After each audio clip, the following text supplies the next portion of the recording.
Now, switching gears a little bit, I remember the last time we had you on, we covered all the different segments that your products can be used in, and right now, so far, we're sticking mainly with hospitality. But I remember last time you talked about healthcare Mhm.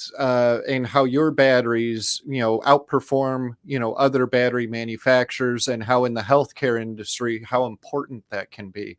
Can Yeah. you dig into that just a little bit? Yes. There are a raft of patient-driven devices. Um, One that most people know of is a TENS unit, um, transcutaneous electronic nerve stimulation. It's just a little, looks like a cigarette pack. It's got some couple of batteries in it, attaches to the electrodes, helps muscle stimulation, uh, it reduces fatigue, it stops spasms.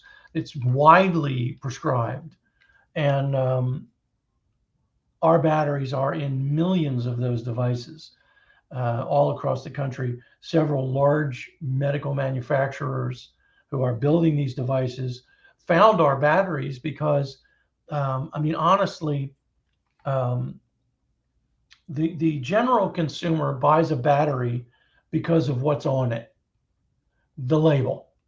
They're buying a label. They don't realize they're buying a label, but that's how they've been conditioned through marketing and all of the things.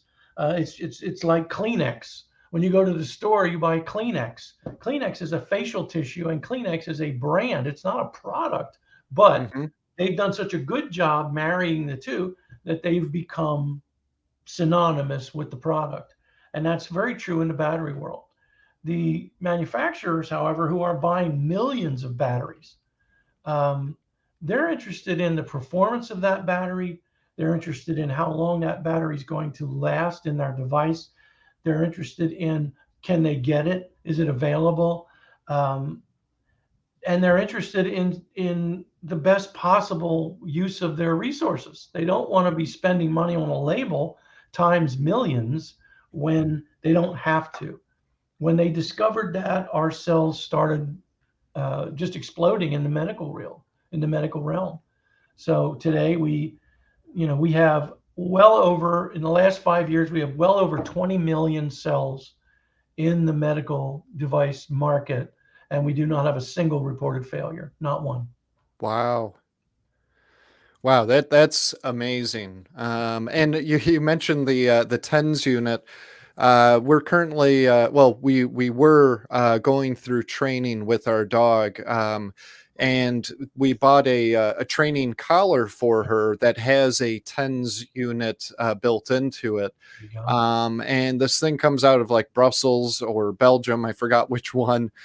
Costs a lot of money, but it works tremendously well when it comes to training her not to go crazy when somebody walks by our house, or to listen to us when we let her out the back door for her to come back to us. So, Yeah. a great product, but it's a rechargeable battery, and it's a very small device. So, I don't know if it's got your battery in or not, but that just reminded me of something that I'm currently going through. Oh, there you go. Well, um, we do a lot in the rechargeable world.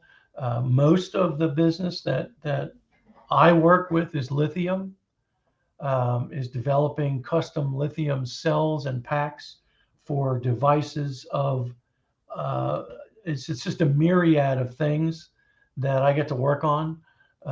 It's very exciting. It's never dull. I mean, all kinds of projects that need cells, and people come to us because we are the battery experts, so we can um, listen and figure out what they need, and then find it or adapt it or even create it in some cases where it doesn't previously exist. Um, and that's really the bottom line for an OEM is being able to get what they need, power the device the way it's supposed to work, and then be able to have a good supply chain. And I always encourage our Granger reps to not leave those things on the table when they're, visiting an OEM and they see that the OEM is making things that have cells. Ask about that.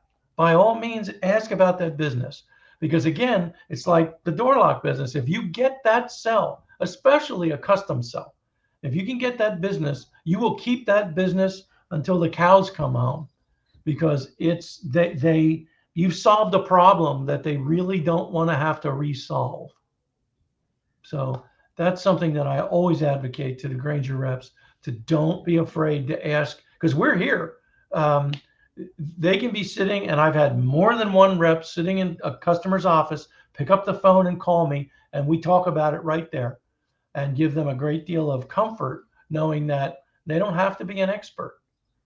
They know an expert, and all they got to do is get us involved, and it can go right down the line, right through Grainger, and make a client happy.